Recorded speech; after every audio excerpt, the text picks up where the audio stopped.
Today we are taking you to Florida's largest state park. This massive park is home to all sorts of threatened and endangered species and is sometimes even known as the Amazon of North America. It's also where you can find somewhere around 10,000 alligators. Now, while this is Florida's biggest state park, it is far from the most popular, and there's a good chance you have never even heard of it. And from filming this episode today, I think we found a few of the reasons why. I have no mercy for yellow flies. Now, in case you're new to the channel, we're Jamie and Skylar, and we recently spent a hot, muggy July, Florida day in the Fakahatchee Strand Preserve State Park, which at around 20 miles long and 5 miles wide, covers over 85,000 acres of South Florida swampland just to the northwest of the Florida Everglades. So we've made it here to the entrance to the park, but you certainly wouldn't think this is the largest state park in all of Florida based off of its visitors center. It's about 10 in the morning right now and the office is closed. There are a couple of restrooms here at the main entrance, but currently the water to them is turned off. We are currently the only vehicle in the parking lot, and we have yet to see another vehicle drive by since we've gotten here. All right, Jamie, so between the black bears, the Florida panthers, the alligators, and the pythons, which one are you least excited about encountering? I don't know. I don't really want to encounter any of them. And these guys look pretty fierce. Yeah, I think that's the scariest one. So we're here at the main entrance. We're going to take Jane Scenic Drive, which was a former railroad bed. We're going to check out either the West Main Tram Trail or the East Main Tram Trail on our bikes. And then later, I think we're going to go to another area of the park and check out this boardwalk. So the next 6 miles on this road is gravel. It is pretty wide, but it does have quite a few potholes. And normally I don't think that would be an issue, but we do have our bikes in the back and they kind of shake around every time we go through a pothole. So we're having to go a little bit slower than we normally would. With a speed limit of just 10 miles per hour and road conditions requiring you to drive even slower in some areas, the 12-mile out and back trek on Jane Scenic Drive can take up to a couple of hours. And that's exactly why we're speeding up this footage, so rest assured we weren't actually driving 60 miles per hour through this park. Now, from our research, we knew it wasn't uncommon to see an alligator, deer, or possibly even a black bear on this drive. But after our first few miles, all we spotted were bugs, birds, and a snake. So today has not gone according to plan, at least so far. It's about 10:45 and we are around 4.5 miles into Jane Scenic Drive. Now, we were planning on stopping off at the West Main Trail to put our bikes together and just see what that trail is like. But when we got there were so many hornets around. Yeah, there had to have been a nest nearby, and we did not want to have to try to assemble our bikes while we were getting swarmed by hornets. So we decided to go maybe a mile and a half further up the Scenic Drive to where the East Trailhead is. We're hoping the conditions there are quite a bit better, hopefully a lot less hornets.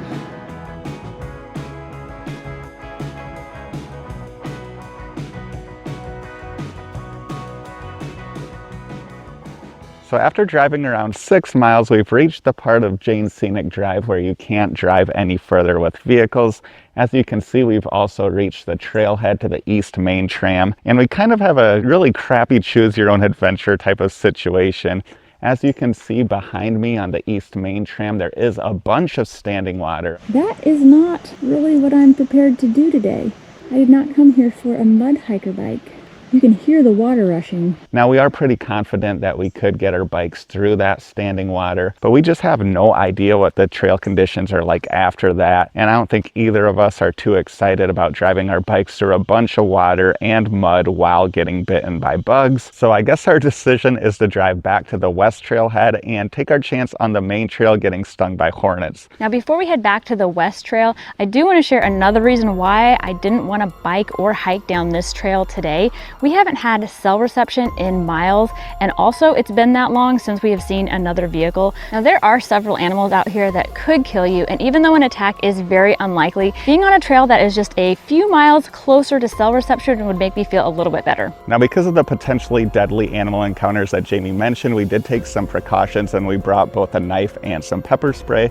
We bought both of these in North Carolina a few years ago when we were hiking in the mountains, which also have black bears. Hopefully we don't have to use either of these, especially this pepper spray, because I'm just not sure how well it will work on a bear or a Florida panther, but hey, it's better than nothing.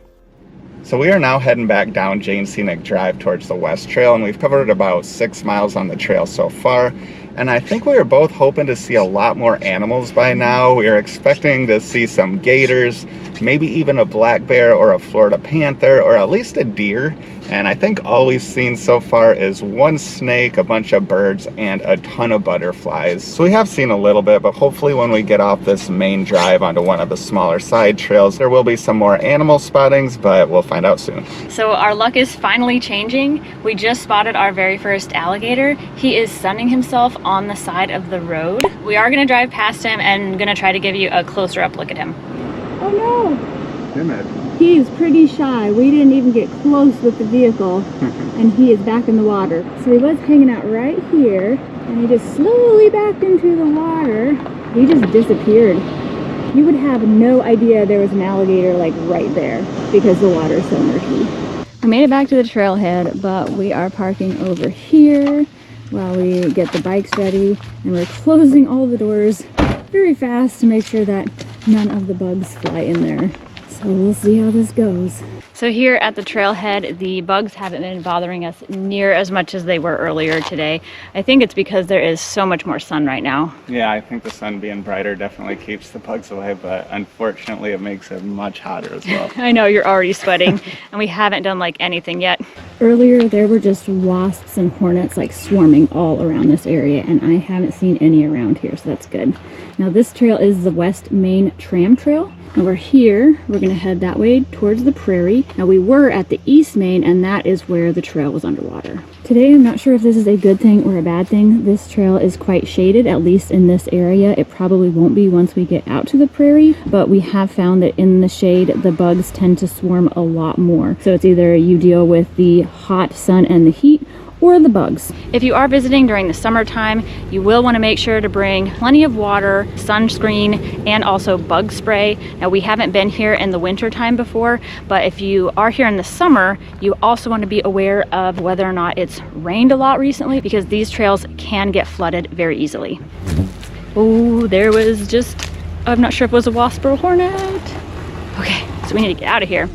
Now I gotta admit, with the potential for standing water, swarms of bugs, lots of mud, and potential bear and panther encounters, I wasn't initially too excited about riding this trail. But after just a few minutes of riding, my worries did start to go away. But just when we started to think that this trail was gonna be pretty smooth sailing, we came to an area of downed tree branches which were completely blocking off the trail, which I thought was gonna spell the end of our West Trail adventure. So yeah, bikes have not been through here in a while. I mean, somebody could probably like climb through it, but oh my gosh. Skylar is gonna try to clear a way for us. While Skylar continues clearing our path, I'll tell you about the trail so far. Because it is the rainy season here, everything is super green, but that also means that everything is also really tall. So even riding through the middle path, the tall grass and weeds are definitely hitting my feet. I know Skylar doesn't have pants on, so he might get scratched up a little bit. We'll see at the end of this trip. But on either side of the trail, there is swamp. So you will see water on either side, so you have to definitely keep an eye out for gators and other animals. All right, good job. So we at least have an area where we can walk our bikes through. You weren't expecting to have that much of a workout today, were you? Well, not that early.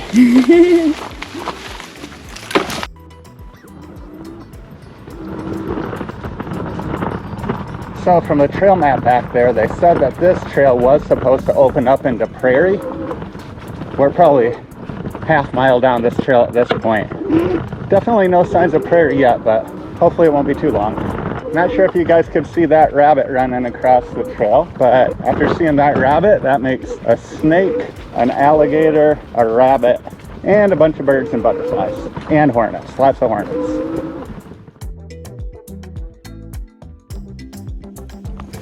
I do like seeing all these giant ferns. That is really cool. Whoa! Dang, I almost got caught in the mud there.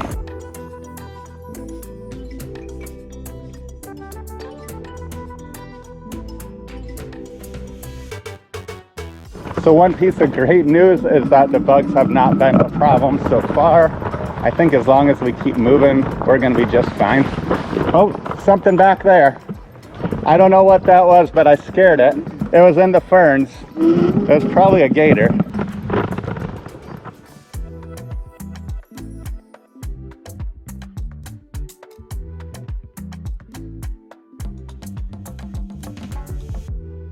All right, so we've reached a part where the grass is longer here. Kind of looked ahead though, and it only seems to be about maybe 20 yards. So if it was going to continue like that, I don't think we'd do it because you just never know what's in that grass. But I'm willing to drive through first and hopefully scare anything out of it if there's anything in there.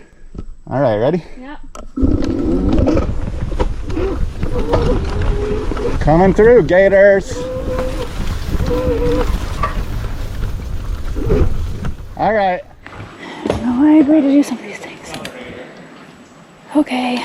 Now, even though Skylar had ridden through the tall grass first, I was still just a little bit concerned about getting eaten by a gator. But thankfully, we both made it through in one piece, and the trail conditions soon began to get a little bit better. But after a few hundred more yards of riding, we still hadn't reached the prairie, but we did come upon something we sure weren't expecting to find way out in the swamp. We just came across this old dilapidated cabin, and it doesn't look like you can get to it anymore. It looks like the path has been destroyed. I thought it was on the other path, actually, the east trail, that there's something they call the, what do they call it?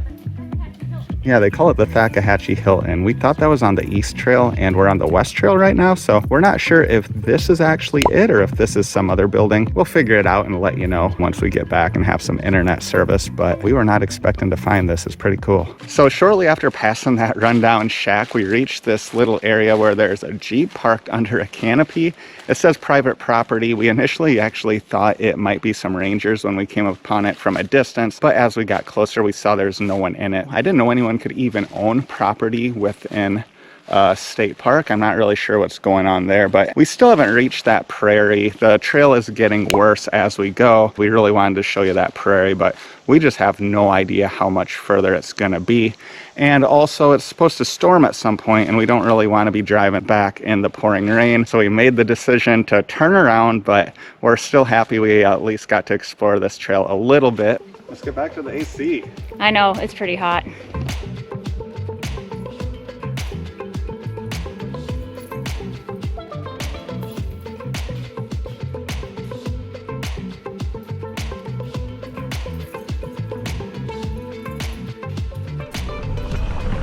Oh, there's a gator in there. Second gator spotting. But we gotta be very careful since they seem to be a bit shyer. Just another little guy. Yeah, it's too hot to be out on land today, ain't it, buddy? I would be in the water too. He's definitely keeping an eye on us. So as we were leaving, the gator decided to swim under here.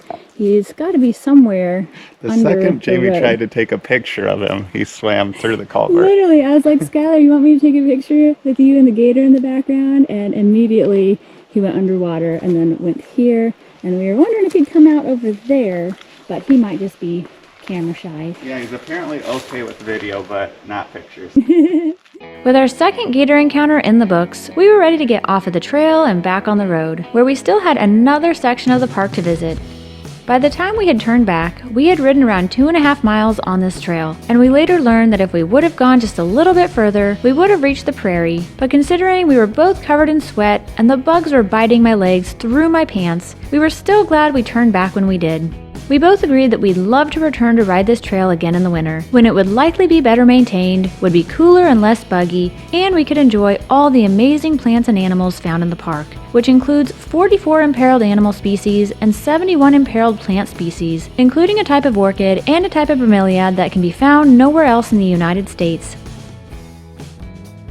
We made it back to the area that Skylar cleared a bit earlier, but it is full of vines and some of them are sharp, so he is carrying our bikes through. Thank you. No problem. The last half mile or so of our trail ride was by far my favorite, as the conditions of the trail were pretty good and it was full of butterflies. So we made it back to the trailhead. Skylar is working on putting our e-bikes away, and I just wanted to share that Skylar really did have to convince me to go on that trail.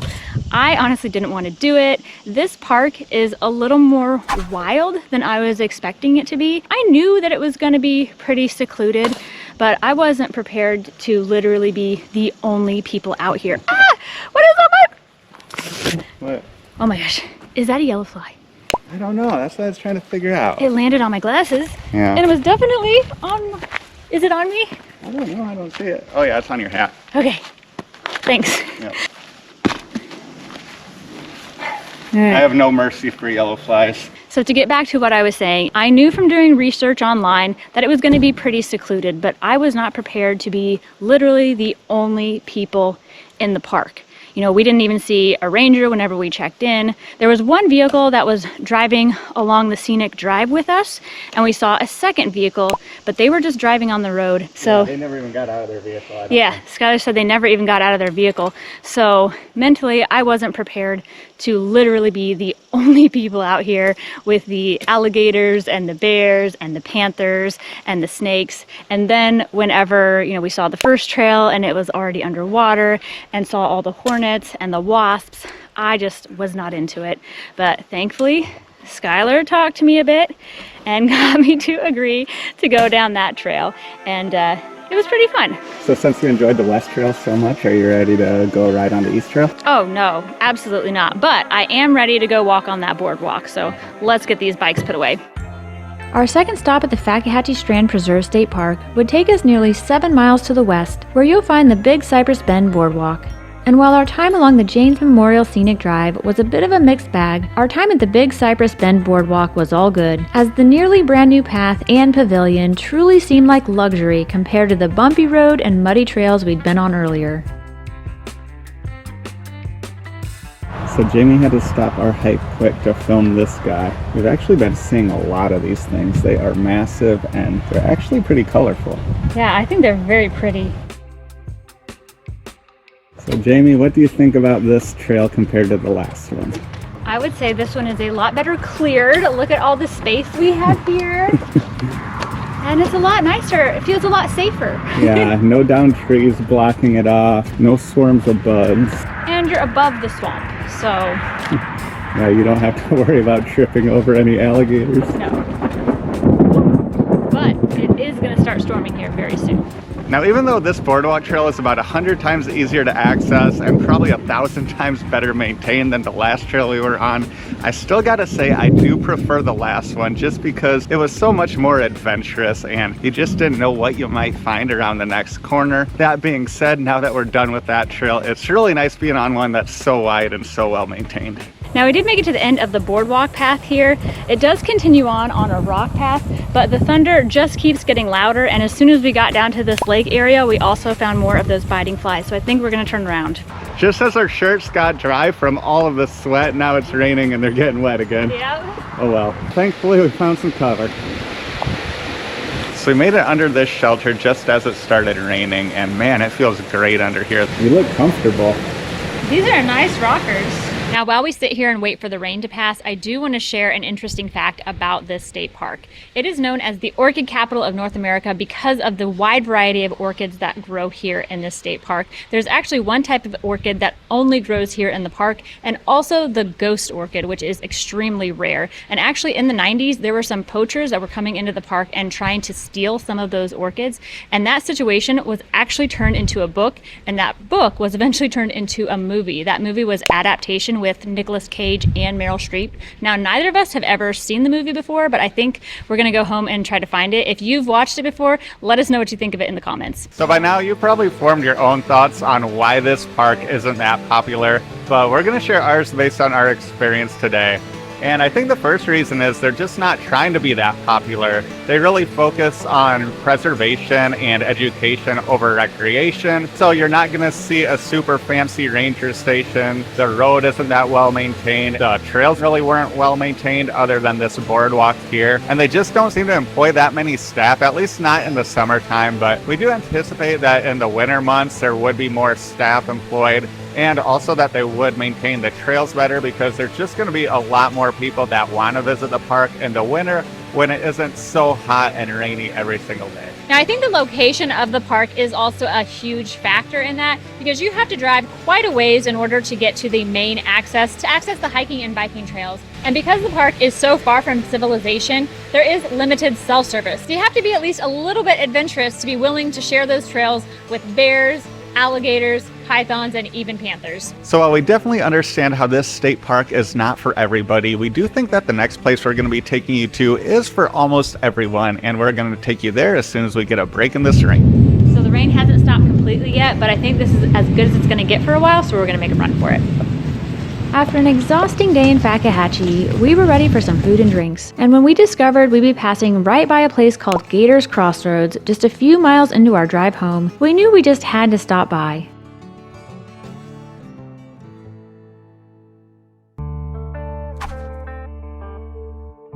With its dollar bills on the walls, one of the oldest working TVs you'll ever see, and a food menu that fits on a single sheet of paper, Gators Crossroads is definitely more of a local hangout, and pretty much the definition of an old Florida dive bar. And while we tend to be fans of dive bars in general, what made this one even better than most, other than the fact that they served cheap Miller High Lifes, was their food. And not surprisingly, Gators Crossroads serves up gator bites. Yeah, I think that's more tender than any other place I've had gator bites. Normally they're pretty chewy, but that was actually more like a really good piece of popcorn chicken. And while my patty melt was also above average, there was one dish that stood out above the rest. So I had to order the clam chowder because the waitress said even people that come here from New England rave about it. So I am very excited to try it. It looks really good. You can tell there's a ton of clams in it. Yep. It's legit. It's very legit. Holy yeah, that's good. So this patty melt is pretty good on its own, but it is great when you dip it in the clam chowder. Now while we enjoy the rest of our meal, you may want to see what else there is to do in this area of Southwest Florida. And to do just that, go ahead and click on this playlist next. Thanks for watching!